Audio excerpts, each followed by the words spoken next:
So I hate the world that you just described. Like the encouragement of very rapidly extreme content. I actually hate that. But let's just think about what you just said. You've got 2 seconds to attract someone's attention or they're going to flick past you. Like what that does to the world is not a good thing. The smartest, most intellectual content that is also the most honest, it's boring for the first 2 seconds because you're trying to talk to people about something. And so I think the fastest road to engagement is extremism. And the trick is, how do you go and create a brand and get engagement whilst avoiding like the clickbait of just being progressively more extreme in what you say?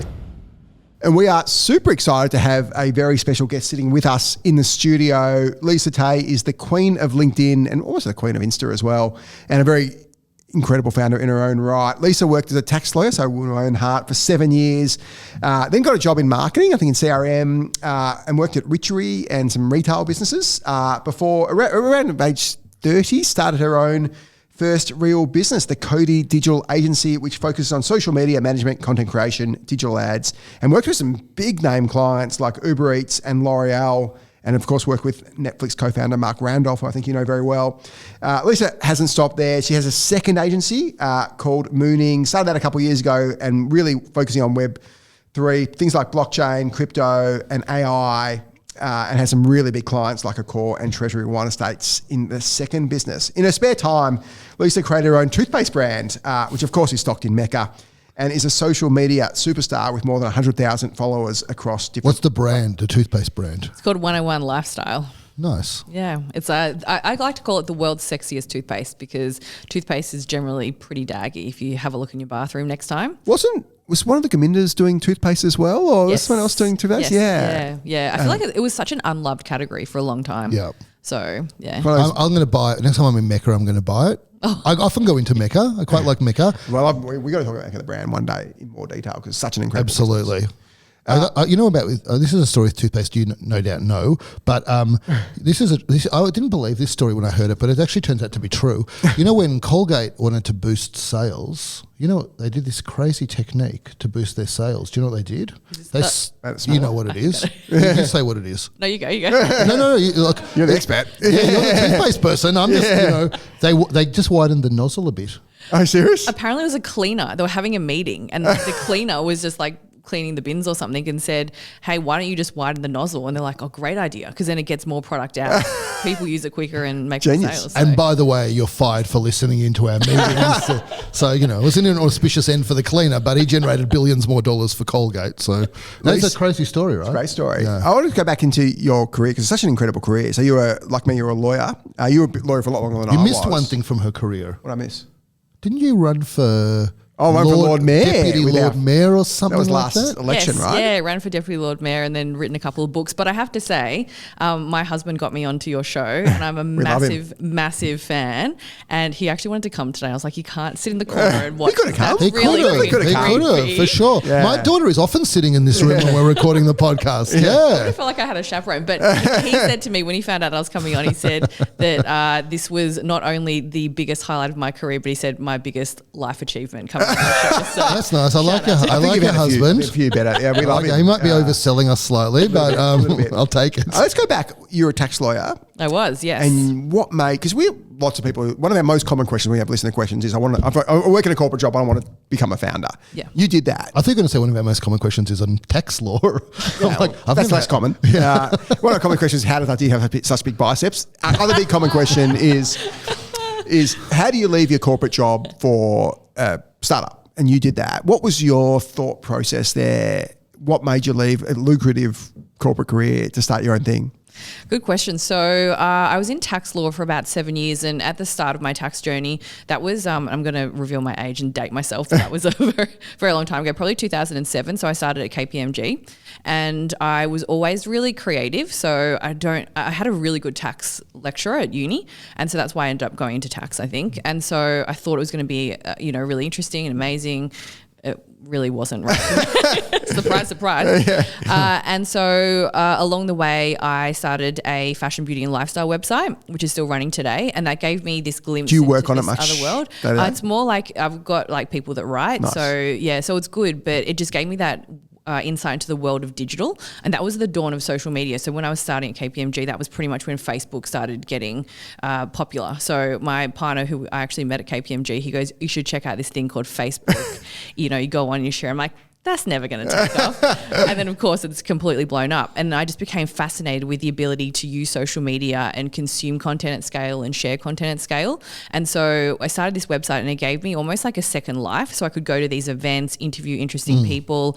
And it was so new at the time, like that whole concept of digital platform, social media. And so that gave me the opportunity to actually do a massive career change to Witchery. So I ended up going for the interview, and I knew I wasn't going to be their probably first pick based on the fact that I wasn't, had no experience technically in marketing. So I wrote this like 7-page like cover letter that I photoshopped in Paint. Like, I'm not very good with Photoshop, but I think on the last page I did a Photoshop tweet that said, "Thanks for interviewing me for #BestJobEver." So I made it like really different. And then so my boss later on said, "I had to bring you in just because it was so different." And I'm sure you guys see applications, job applications all the time. They're so boring. The problem is now, like that is, I would have hired you instantly if I was that boss, if you did that 7-page thing. And the problem now is that people do that and they use ChatGPT, and it's horrible to you can pick it pretty quickly. Definitely. And it's just infuriating. But don't you agree? Like, if someone is going for a job interview and they write that, whatever that job is, what I'd love to see, job. someone's actually said something really insightful, saying this is what I think Luxuryscape should do, blah, blah, blah. Focus on solo travel. Like, that's super impressive. It shows initiative, it shows commerciality. It's exactly what you want to see. Yes. That's it. And I can't believe it's almost like, and this is majorly sidetracking, but this whole show, we should call it sidetrack. Or just like, I was going to say something else, but actually it's much worse than you just said, so we're going to call it sidetracked. But the people are very lazy. It's like, so they've clearly just, I'll post a job on LinkedIn and they'll just submit a resume. And, I've got a specific Web3 agency and they don't have any information about that they're even interested in Web3. They might not even have an experience. So I'm like, already you're just applying for 100 jobs and just seeing which one sticks. That's spam. I call that spam. Exactly. Not even a cover letter, That's it. It's spam. That's it. And it's like the bar's so low for me now. I'm like, if you've even got, something that has 2 colors on it, I'm like, okay, that's like an interview. It's really sad how it's gone to that point. So then I actually even went into the interview and I'd mocked up and I'd printed out like a magazine that I'd created and said like, this is like, I went on the front foot and I was like, I don't have the experience that you guys, that might traditionally be right for this role, but I wanted to show you what I would do if I got the role, and I did this magazine, and so I got that role. And then I was in there for about a year and then started my first agency after that, because with the website we started getting brands go, can you create content for us, for our digital channels? Because that was all so new. When you say create content, what exactly does that mean? Good question. So work with influencers to do photo shoots, do videos, things like that. So we were quite early on in that space, because think about all the stuff that, working with influencers, managing people's social accounts. That wasn't even a job. Were they a thing back then? Not really. When did influencers become a real thing? Are they a thing? What the hell are they? They are a thing. We're sitting with one right now. What are they? Who are they influencing? There's a few people that influence. They're celebrities, right? Yeah. But then there's the other 100,000 people in the world that are called influencers. You can have 25,000. At least like there's different. Like you go from micro to celebrity. Talk about the different types of influencers that. If I've got 100,000 Instagram followers, which I don't, I have exactly. I don't think I've got any. And if I did, I wouldn't know because I don't go on there to post. But if I had 100,000 Insta followers and they were fashion Insta followers. Am I making a living out of doing that? Definitely. I can quit all other jobs and just do this for a living. Yeah. 100K a year? Oh, probably, yeah. If you're doing it really well. Just Adir, we've got a new career for him. Can you imagine me as a fashion influencer? You should wear jeans and a black T-shirt and a jacket. No, but if you want to be a Nintendo influencer, like a gaming Nintendo influencer, No, I would have negative followers. People would go around the internet saying, don't listen to what that guy says about Nintendo. If Mike wanted to be a Nintendo influencer, which he may very well be for all I know, how many would, like if you have 50,000, 100,000, a million, how does the money work? Well, I've digressed a bit, but it's just pretty interesting stuff. Yeah, well, there's obviously different channels in gaming, for example, like Twitch. Like I find it so interesting that people will sit there and watch someone else play a game. Yeah. But then if you think about it, like you'd go to the tennis, the AO, and watch people play tennis. And I think it's the same thing. I agree. Exactly. And it's so funny to think about the fact that people would just spend hours watching their favorite influencers. But the thing I love about influencers is it democratized that idea of celebrity. So, people that used to get brand deals would be like your, George Clooney with Nespresso or Brad Pitt or whoever. But, that's not always possible for brands. It democratizes in the sense that you can now have influence devoid of talent. It democratizes. So talent is no longer the precursor or the prerequisite for having influence. Different sort of talent. Like there's a talent in becoming an influencer. Well, I can't believe you are using such polite terminology for talking about talentless influencers. I disagree. I think they're very talented. I think some are. If you can get an audience of okay, let's go through. So there's micro influencers of 25,000, or what's the different categories that you? Because you have to pick a category of stuff. That's why I chose fashion. No, before we get to stuff, like the different levels. But you can't get before you get to stuff. Get the stuff. If I'm an influencer and I talk about office tables, and I've got 50,000 people that are following me on what table should I have in my office, that's not the same as someone in fashion. People in tables may be wanting to access that audience. Right. Lisa, you tell us about how this works. Well, the interesting thing is, so I think people generally think about followers when they think about influencers, but what's really more important is engagement. Mm-hmm. So you're better off having, say, an influencer who might have 5,000 followers with a hyper engaged audience. They could be, 50% engaged. So every time they buy something. What makes someone engaged? So it would be how... Or as in, what's the metric? Either metric or action. Comments, likes, things like that. But you have influencers that they'll do a single post and then they can sell out a whole product, for example. Yeah. But then say, for example, you might have an influencer who's like a bikini model. And so they might have 1 million followers versus that person that had 5,000. But if you do a drill down into their audience, it could be a lot of just thirsty men. So if they're posting about, bathers, the men aren't going to buy it. So it's a bit like Adir's posts. It's just people looking for guns. Maybe you need to be like on only feet. Only feet. Yeah, I don't reckon that's my line of work. So that's a big audience. I like keeping my shoes on. So what kind of engagement is? So let's say you are a fashion influencer. What kind of engagement in terms of likes and comments? Like what is good?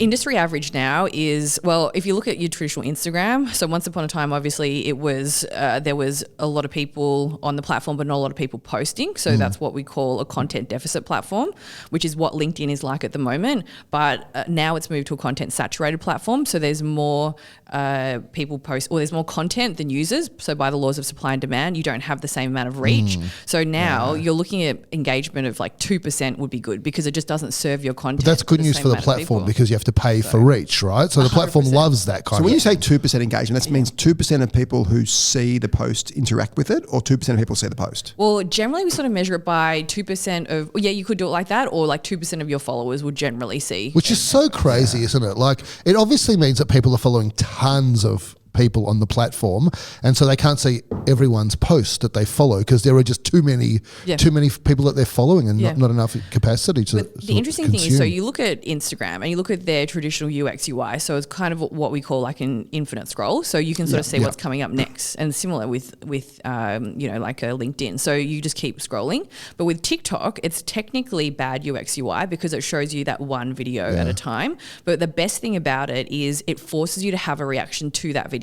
So you either swipe past quickly, you comment, you like, you share, etc. So it can quickly go on and work out exactly what you like. So the difference is, say if you go on your Facebook or Instagram page or even LinkedIn page, you might have been connected with those people following pages for years. So the content might not necessarily be relevant for you, but TikTok, it just needs to know for a second. It's like you liked watching the presidential debate. It's just going to keep serving you content on that. Like the algorithm is so good that you don't even need to follow people anymore because you'll just get served their content. Although you know what happens, what I experience on TikTok? I think we experienced this with this podcast where we got ton of views on one of our TikTok posts. Almost 1 million, I think. Olympic medal one. Yeah. And so I've been involved in businesses and I'm involved in them that get these kind of 1 million, 2 million, 5 million, 12 million views, but it just doesn't translate into sales. Whereas on Insta, it seems like if you get that kind of explosion in reach, it converts much better to sales for the brand. That's just been my N equals 3.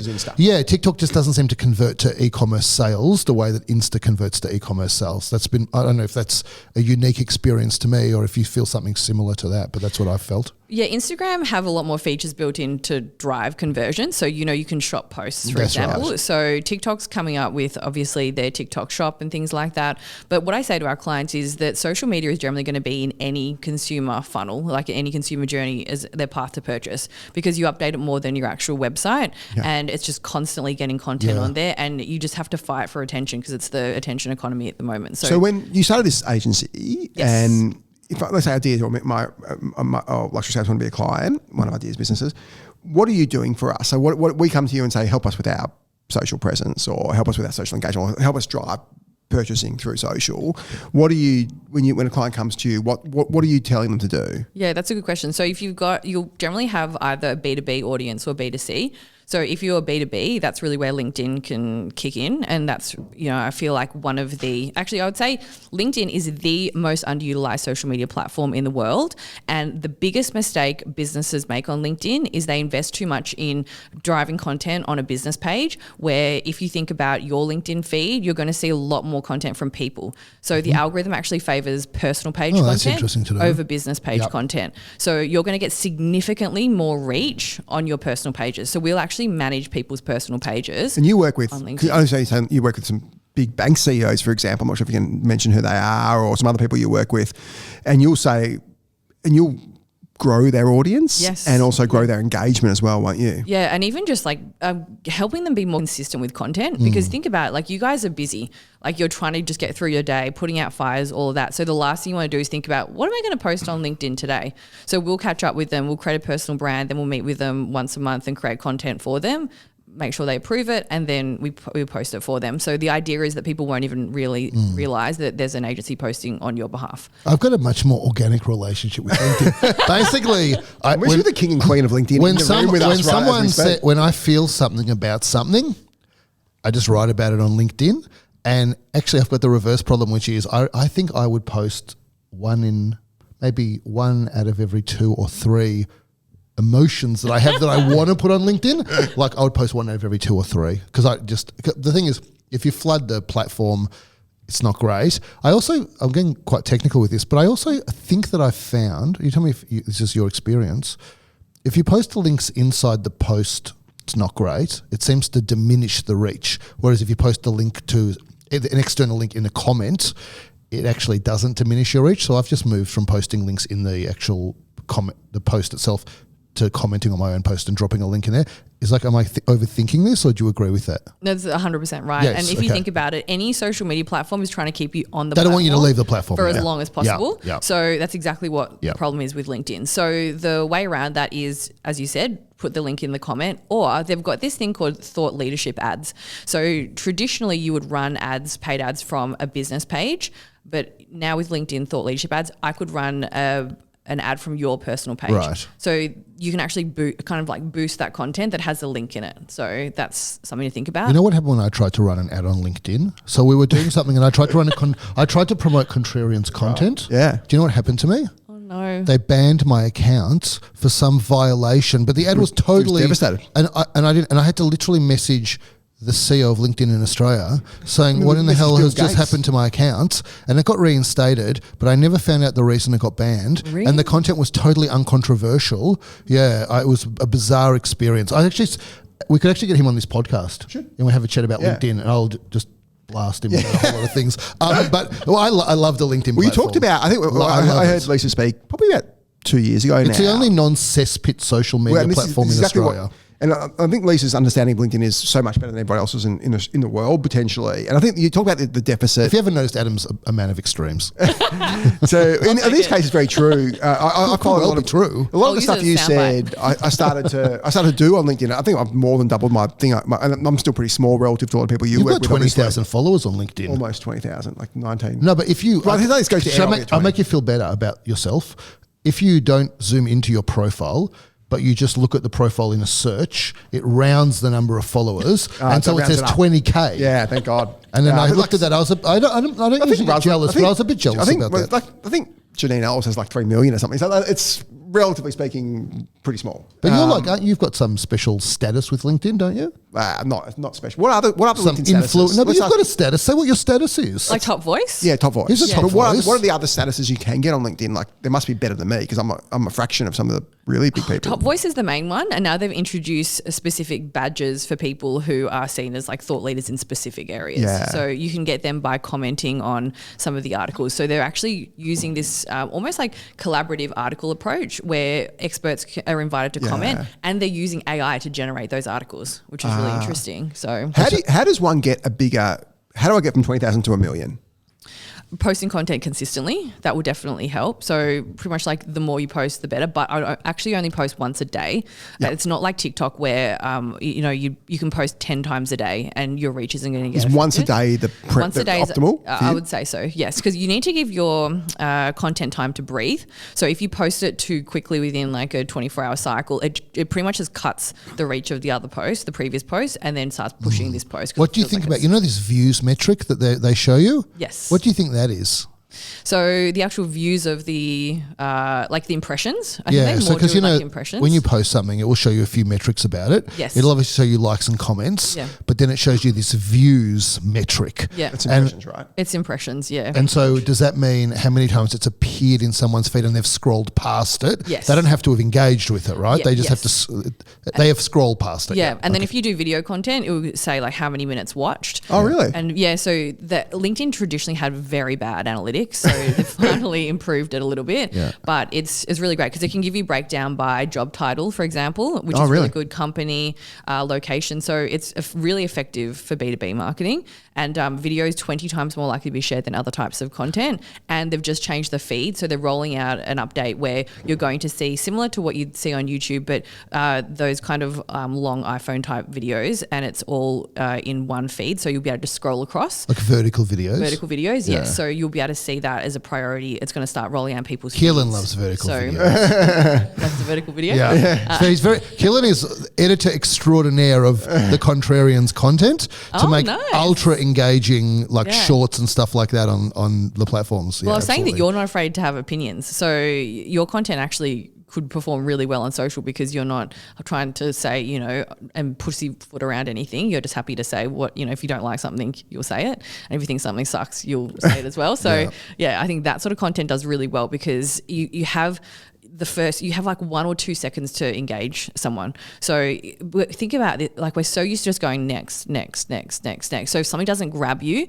in that 1 to 2 seconds, like people aren't going to watch I just it. want to say I hate the world that you just described. Like this is my main issue. Like the thing is the encouragement of very rapidly extreme content. I actually hate that. Like imagine, what you just said, which is completely right, and obviously your level of sophistication is off the charts. But let's just think about what you just said. You said you've got 2 seconds to attract someone's attention, or they're going to flick past you. Like what that does to the world is not a good thing. It's not a good, because the smartest, most intellectual content that is also the most honest, it's boring for the first 2 seconds because you're trying to talk to people about something. And so I think the challenge in engagement is the fastest road to engagement is extremism. And the trick is, and I don't mean the way I tease Adam about being an extremist. I mean really like extreme views. And the trick is, how do you go and create a brand and get engagement whilst avoiding like the clickbait of just being progressively more extreme in what you say? And that's the hard thing. So say, for example, if you've got that big piece of content that you guys are talking about, it might be 10 minutes long, you then take the hook that is that juicy part that is maybe 5 minutes in and you put it at the start of the content. So then it's almost like a little bit of a teaser. Pre-roll. Yeah, exactly. Yeah. So then people go, ooh, they're going to talk about, how to make $10 million in 2 days, whatever. So then you can still get people with that juicy bit, that hook, and then they can go and read the rest That's of what it. we do with this podcast. We've gone to the cold open where we get some piece of whatever and put it at the front. And It's always you in the cold. I don't think I'm yet to get a cold open, which is like read into that what you will. I'm not, as you know, you more than anyone know the amount of work that I put into this podcast. So I'm like not the person you should be complaining to about anything to do with this. On LinkedIn, I tell you what I don't use anymore.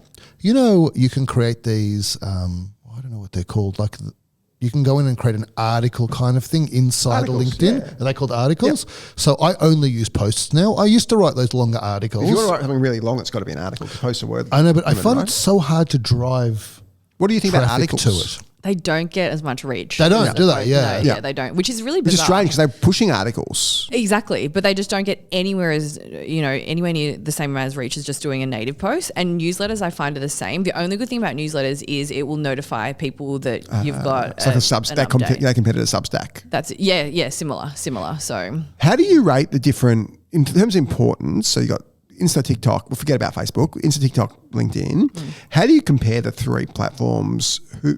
What do you like to, I think obviously LinkedIn you seem to be your preference, but how do you sort of use the different platforms and what's the most important? B2B, LinkedIn, like 100%, you need to be all over that. And then B2C, I would say, you can still do B2B on, like, say, a TikTok or an Instagram, but they're more like B2C platforms. And then TikTok, significantly more organic reach than Instagram and Facebook. And there's it's what we call a content deficit platform. So TikTok is similar to LinkedIn. There's more people than content share. How is that possible? So there's just like a lot of people on TikTok and not a lot of people posting because video content is very hard to produce. Okay. So if you think about it, most brands are on Instagram and Facebook, but they don't post a lot of video content because it's expensive and it requires a lot more effort. So if you go onto TikTok, the interesting thing is the content that is less produced is better. So you just can literally shoot your content with your phone. So for our clients for TikTok,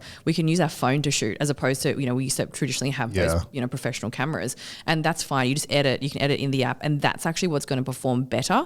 So, we would recommend using, if you're B2C, get all over TikTok now, especially before other brands do. And then we do paid advertising as well. So that's obviously kind of like targeting and boosting content on either Instagram, Meta, Google, TikTok. Tell me when I'm allowed to ask Lisa questions about her other parts of her life. Ask whatever. Now you're comfortable with that? What was your book about that you wrote? Books. Oh, good question. So I actually loved your podcast episode on books, like the economy of books, because it's interesting because a lot of books don't actually do that well, and it's such a small amount of books you need to sell to get on the New York Times bestsellers list, which is interesting. Yeah. So I've written two books, one called Australian Style and one called Australian Beauty, and they interviewed people from the Australian industry who are in fashion and beauty, and spoke to them about their career and how they started their brand. Interestingly, and it's actually quite sad, pretty much most of the brands I interviewed for the fashion side don't exist anymore. Yeah. And I feel like that's because they're really true creatives and they don't know how to run a business. Yeah. And then the beauty people are a bit more business minded. So I interviewed like Joe Hogan, for example. Oh wow! Yeah. And so they're kind of coming at it more from like a business perspective.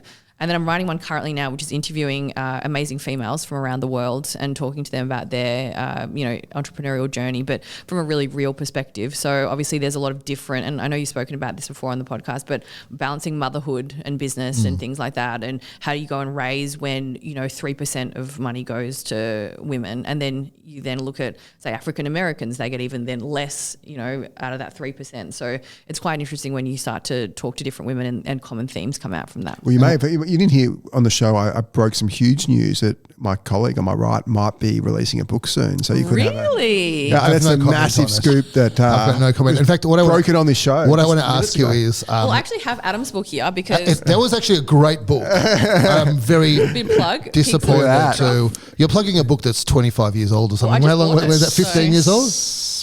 14 years old. 14 years old. Wow. I was 19 when I wrote it. That's amazing. Yeah. I was 29 when I wrote it. But that's like before AI. So because I'm doing my current book now. And are you saying that book sounds like it was written by AI?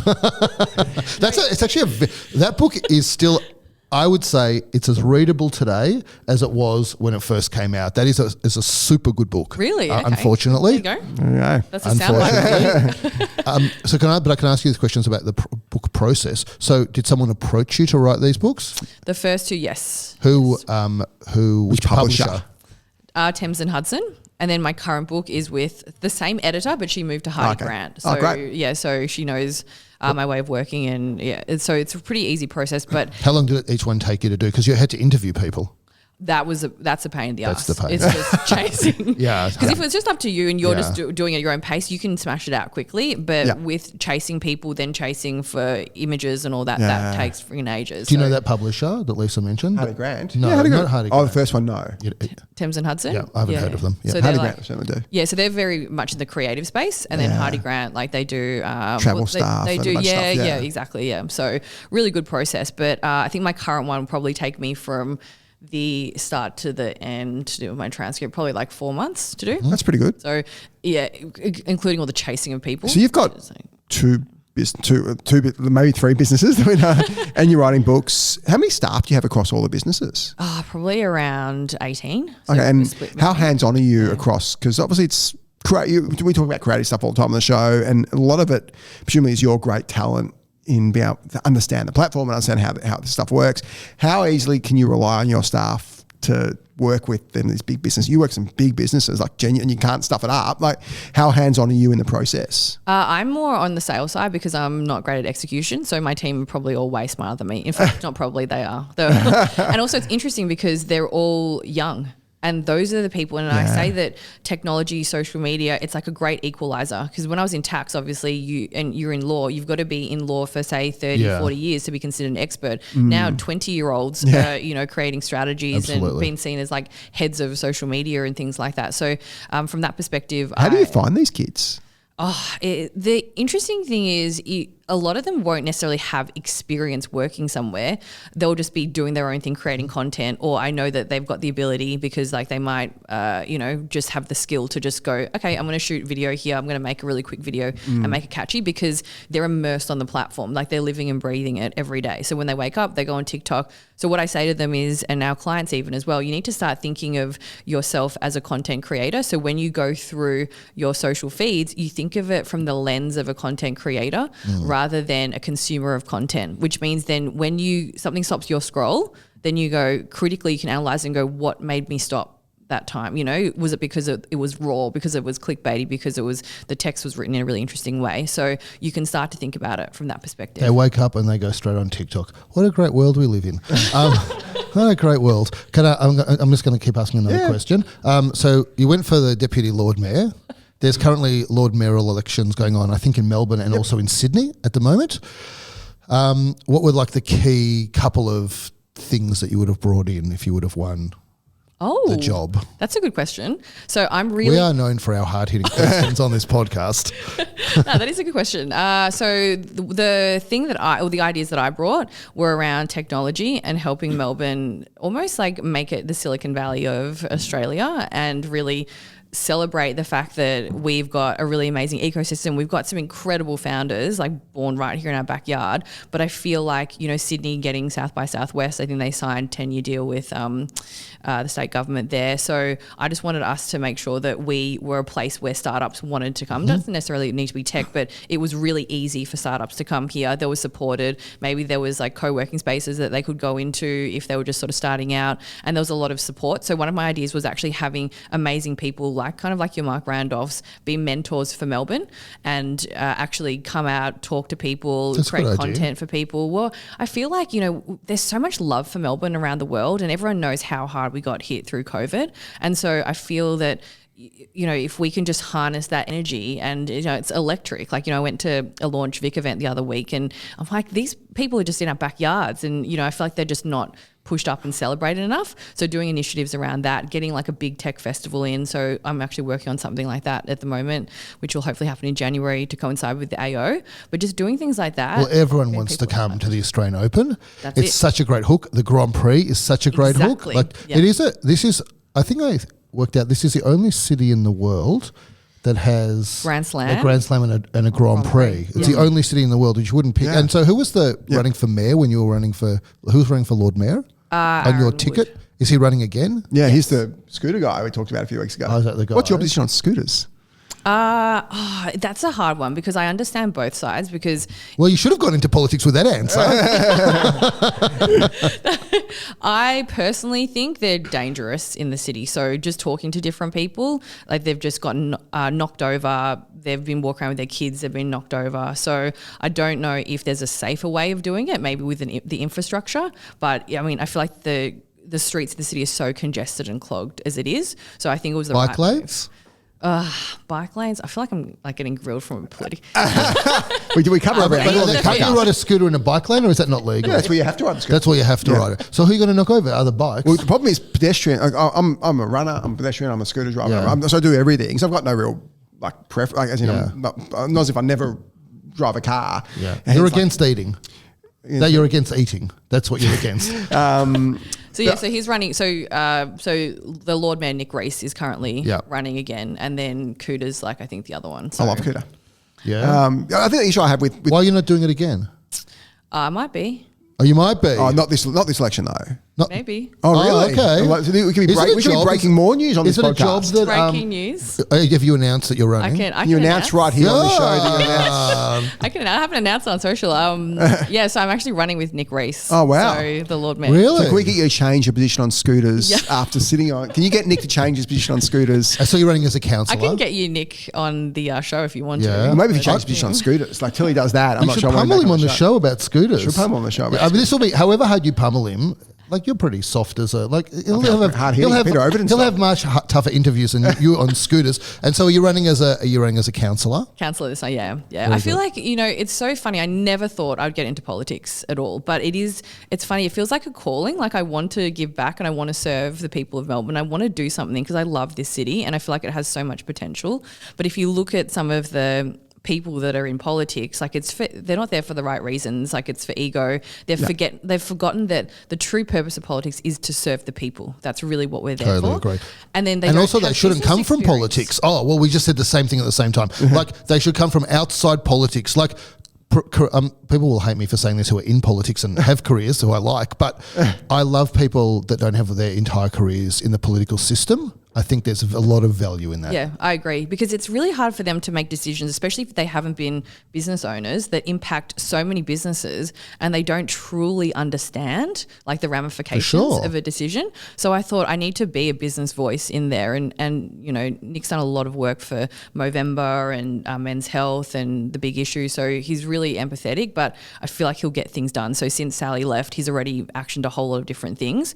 So I feel like he'll actually Something not the right way with the scooters. Is it a job? Like, is a councillor? It's not a full time Lord job, Mayor- right? Lord Mayor's a job, Lord right? Mayor's a full time job. Lord Mayor's a full-time job. Deputy is a part-time job, and then councillor's like around 1 day a week. But you can do as much or as little as. What you does the like. Lord Mayor get paid in So Melbourne? that's actually all transparent. So I think it's 250,000 from memory. I think deputies around 150, and then I think councillors are around 50. I reckon it's fair enough. They feel Is that right? But if you think so obviously I worked in tax, but I worked at the ATO as well. Yeah. So all government salaries are transparent. So I think at the time when I was in the tax office, which was like 10 years ago now, the Prime Minister's salary was around 330,000. So I don't know what it is now. Yeah. Which About is like 500. I think it's about 500. I think that's now. not a lot. Nah, Considering not at all. you've got- I think the That's crazy Premier of low. Victoria earns 450,000 That's right. now. Yeah, but then you got some there are some roles that get It's a- $1 million it's not- plus in the public It's not, service. by the way, it's not an easy job to destroy Victoria. Like, it should be a high paid job. So we've broken two massive pieces of news. So Adir's potential book, Lisa running for council and bringing back scooters. On this slide.